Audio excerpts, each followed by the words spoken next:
along with the series of how you should be in charge, calling your own shots, being your own expert when it comes to diet and exercise programs, and how you actually can know better than anyone else in the world what works best for you. Last video I covered criteria on what if it happens you should be discarding information, what you should be following, and so forth. Today though we'll be discussing the expert, the trainer, the doctor, and so forth. Lots of times we get this idea in our head that they're giving us recommendations and ideas based on logic and science, stuff we can't really argue against, right? Well, I used to believe that. I used to believe that it's all about numbers and hard scientific data and so forth, but there is in fact another driving force. When someone comes up to you and says, you should have this kind of diet, you should be eating these foods, following this exercise program, there's another force besides just hard science and logic behind it. That other force, human ego. Make no mistake about it, when someone recommends an idea, particularly something that they're very passionate about, half of their drive to recommend that stuff to you is coming from ego, maybe even more than half of the drive. And I am the pot calling the kettle black, because a lot of my stuff in the past very much driven by ego as well as science and so forth. The thing is though, human ego can tend to make the experts and even your best friend or whatnot recommending something very much set in their ways and be basically saying you have got to follow this program, be very convincing.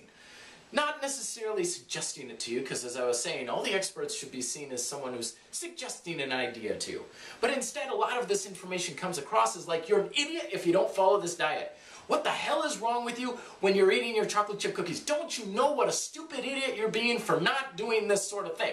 What do you mean you don't do cardio? Are you stupid or something? And I mean, I'm not using verbatim, but sometimes we get that feeling, right? It's like, gosh, these people really think I should be doing this sort of thing, and it's really, really pushy. It's all ego. It's all ego. And I started to come across this realization some time ago when I started, for kicks and giggles, following along with a couple of websites that were conspiracy websites. And one of the big conspiracy websites was this whole idea of 9/11 was an inside job. It was all the US government. Al-Qaeda had nothing to do with it. They blamed Al-Qaeda and blah, blah, blah. Well, one of the threads in this forum was a guy who was trying to make the case that an airplane never crashed into the Pentagon, that it was a bomb that was planted by the US government and all these sorts of things. The interesting thing that was happening though was in the blog roll down below, all the comments, there were lots of people writing in and they were like, my brother was on that plane and you know he got killed, and if he didn't get killed on that plane, where's the plane and where is he? You know, and I've got video of the plane hitting the Pentagon, and one person wrote in and saying, I'm still in therapy because I was driving to work and I saw the plane actually hit the Pentagon right in front of my eyes and I'm still in therapy because of it. And all sorts of stuff like this was coming in, and no matter what the people were saying, the author was like, no, you guys are idiots, you are fools, you are sheep, you are, there's no way this is true, you're working for the government. He would not budge. And even say, okay, that's interesting. You've given me something to think about. I'll ponder it. Not even close to considering that kind of action. And I started to think, boy, there's a lot of ego there. Because when one, and this is what I used to do a lot, and I still do it to a degree, I'm sure, when one believes in an idea that is not along the norm, as it were, sometimes we tend to pat ourselves on the back and say, ha, I've got it figured out. All these other people, they haven't figured it out. They don't know, you know, the stuff I know. I'm smart, I've got it all figured out. I am a little bit higher up than they are. I know I'm smarter than they are. I'm craftier than they are. I'm not fooled. I'm not some mindless sheep who believes whatever I'm told and so forth. And when that point is reached, it's like impossible to try and talk someone back down and convince them they're wrong, because then, of course, if you were to get them to say, oh, okay, yeah, maybe I was mistaken in this sort of thing, they go from thinking I'm a little better than everyone else to, oh gosh, everybody else was right, I was the wrong one, everyone else was better than me. That's a huge hit to the ego. Massive, massive hit to the ego. And I see this stuff all the time in our fitness culture. Was on a vegetarian blog, and there's a lot of derogatory no, I'm not saying this is vegetarian, just dietary stuff in general. Sometimes people will identify themselves with their diet or exercise programs so much that they'll down talk to people who don't follow their beliefs. Look at those people hopelessly addicted to their sugar.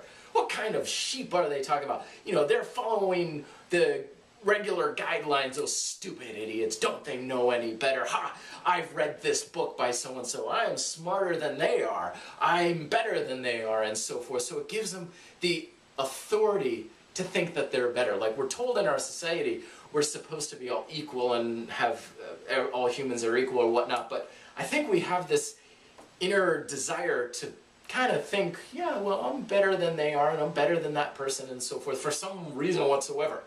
And, you know, to a certain degree, when I was following all sorts of dietary practices, I thought I was better than certain people because of the way I eat.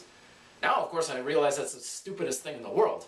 Yes, I'm better than you because I had salad for lunch instead of a slice of pizza. No, that doesn't make me better. But when I identified myself so strongly with certain dietary beliefs, that's exactly what I thought. I have the discipline, I have more strength, I have more willpower, therefore I'm better than they are in these ways. Hogwash! It's poppycock, but my ego was driving it. And of course, when we're doing something, we want to kind of reinforce it by bringing other people on board, say you should be doing this, you shouldn't be doing that, you should be doing these things these ways, and so forth, because the more I can convince myself I'm right, the more my ego stays intact. And the more someone brings about a different belief, boom, that's an attack on me, and I'm going to go back and forth. And that's where you see a lot of negative comments, stuff like YouTube and so forth. Someone comes out with an idea, that exercise idea, and once in a while you get a negative comment down below, you stupid idiot, and so forth.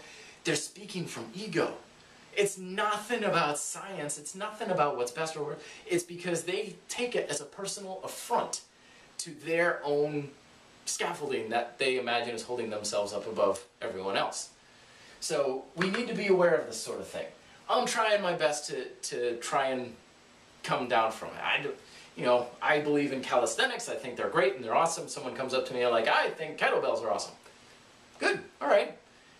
I now check myself and be like, I don't say, dude, what are you, an idiot? No, calisthenics are better. What the hell are you doing with the kettlebells? No, it's like, okay, that's your thing. I'll do my thing, whatever. It's amazingly freeing. Same with dietary stuff. Someone's like a vegetarian, I'm like, okay, you're a vegetarian. We'll go and find you some vegetarian food and we'll find me a cheeseburger or something. You do your thing, I do my thing, and we're both happy.